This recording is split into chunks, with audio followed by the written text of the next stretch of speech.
So in this question, we want to find the derivative of y equals 3 times 1 minus sine x over 2 cosine x. So there's multiple ways you can approach doing this problem.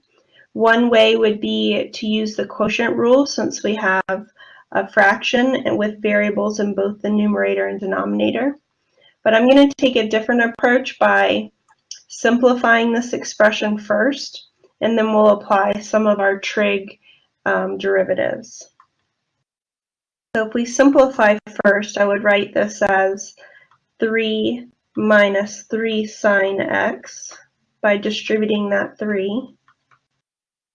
And then I will distribute the division to get 3 over 2 cosine x minus 3 sine x over cosine x.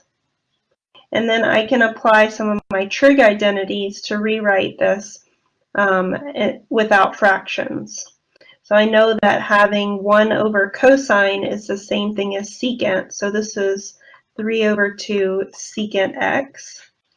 And that sine x over cosine x is the same thing as tangent x.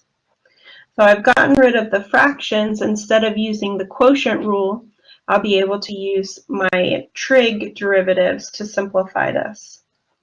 So we have a trig derivative of secant. The derivative of secant is secant times tan. So we'll carry that constant down because 3 over 2 is a constant multiple. And then the derivative of secant is secant x tan x. Then we'll carry down that constant of 3, and the derivative of tan is secant squared x. And so then we've calculated the derivative without having to use that quotient rule.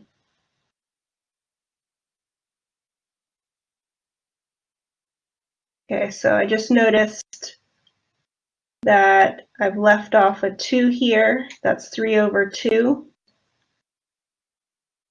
And so we've got minus 3 over 2 secant squared x.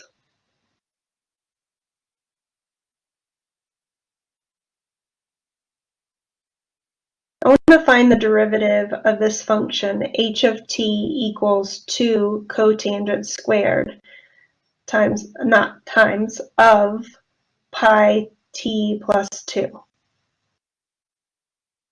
So what I want to do first with this function is to rewrite it. I'm going to rewrite it by moving this squared to the outside of our cotangent. Now the reason why I'm doing this is because it's easier to identify what is the outside function and what is the inside function, which is important for our chain rule. So just a reminder about our chain rule. When you're taking the derivative and you have a composition of functions, f of g of x, that's when you have one function inside of another function. The way that we take the derivative here is we take the derivative on the outside function, we leave the inside function alone, and then we chain it by multiplying by the derivative of the inside.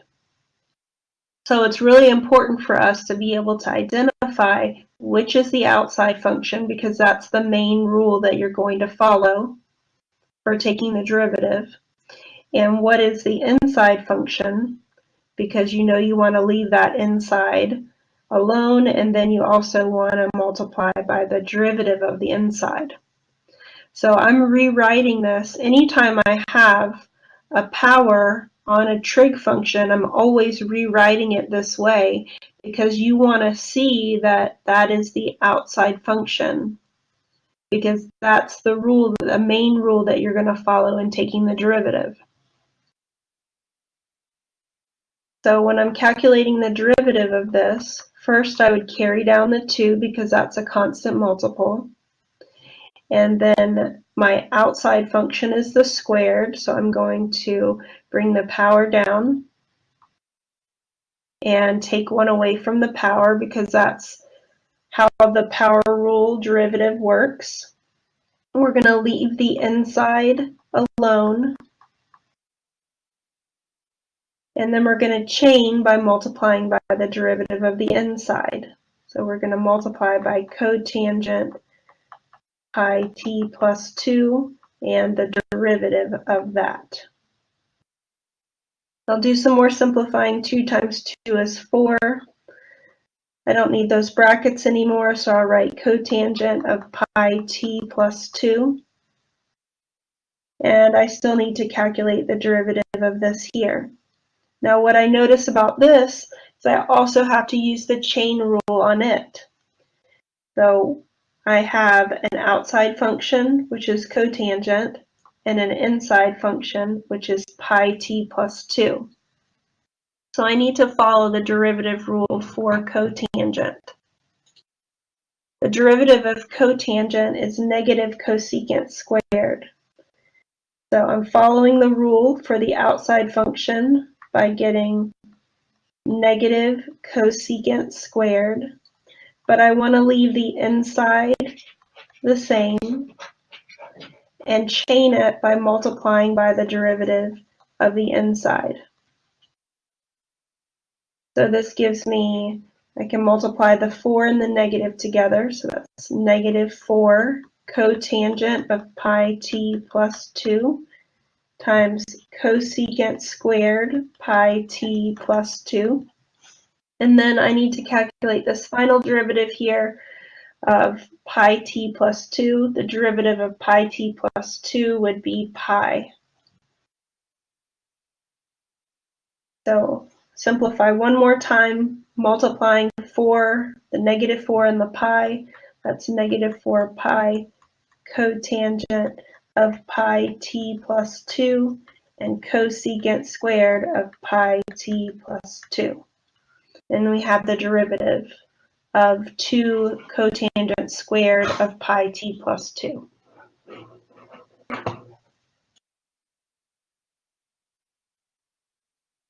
I want to find the derivative of this function y equals x squared times square root of 16 minus x squared. So the first thing I'm going to do is to rewrite that radical as a fractional power. So that would be 16 minus x squared to the 1/2 power. And now I want to decide what rules I'm going to use to calculate the derivative. So looking at this expression, I notice that I have multiplication. This term multiplied by this term. And because of that, I need to use the product rule. When I look at these individual terms, I can see on the individual terms I will use the power rule on this one, and I'm going to have to use the chain and power rule on this one. So I know that I'm going to have to use the chain rule because what's inside the parentheses is something other than x. So I'm going to calculate the derivative starting with the product rule. And with the product rule, we do the first factor times the derivative of the second factor. The derivative of the second factor plus the second factor times the derivative of the first factor.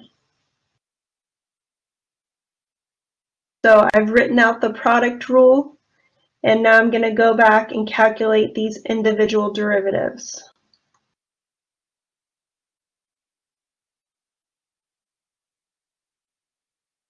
So on finding the derivative of 16 minus x squared to the 1/2 power, I'm going to use the chain rule. What I notice here is that I have an inside function and an outside function. And I'm going to apply the derivative on the outside function, so I'm following that outside function's rule. That outside function is a power, so I'll use the power rule. Let's bring that power down.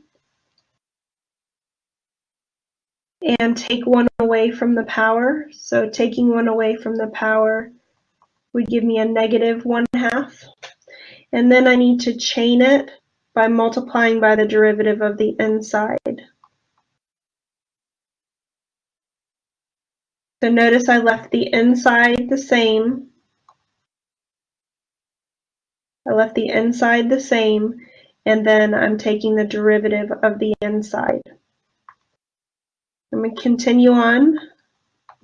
This is copying down what we already had, and then I'm going to calculate the derivative of x squared. That's 2x. I have x squared times 1/2 times 16 minus x squared. 1/2 minus 1. 1/2 minus 1 is a negative 1/2. And I need to calculate this derivative here. The derivative of 16 is 0. The derivative of x squared is 2x, but I've got a negative there, so that's a negative 2x. And the rest of this I'm just copying down. So in this example, I'm going to do a little bit of algebra cleanup. And I notice that I have a 1/2 and a 2, so those will cancel each other out. And I can also put together this x and this x squared. So that's a negative x cubed times 16 minus x squared to the negative 1/2.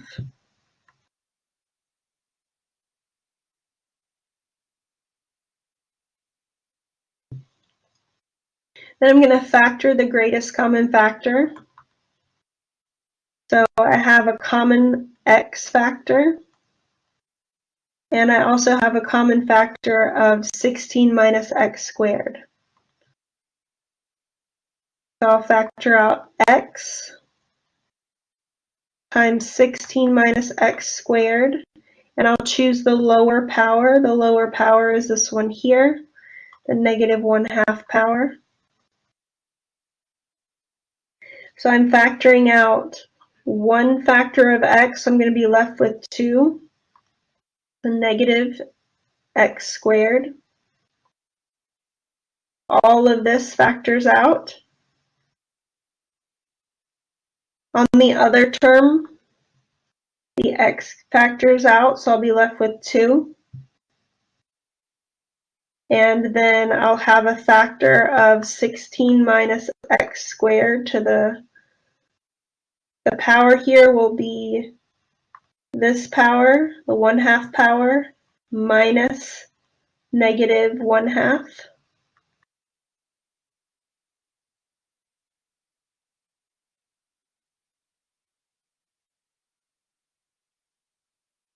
So I've got x times 16 minus x squared to the negative 1/2 power, negative x squared plus 2 times 16 minus x squared. 1/2 minus negative 1/2 is 1/2 plus 1/2, which is the first power.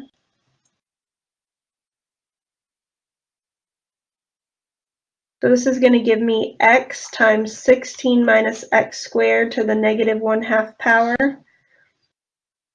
negative x squared, and I'll distribute this 2 to give me plus 32 minus x minus 2x squared. And I have x times 16 minus x squared to the negative 1/2 power. I can combine like terms inside the brackets to give me negative 3x squared plus 32.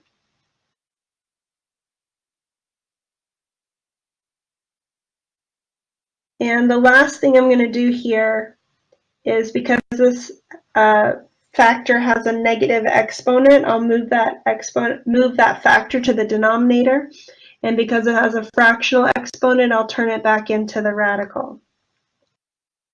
So I have x times negative 3x squared plus 32 over the square root of 16 minus x squared.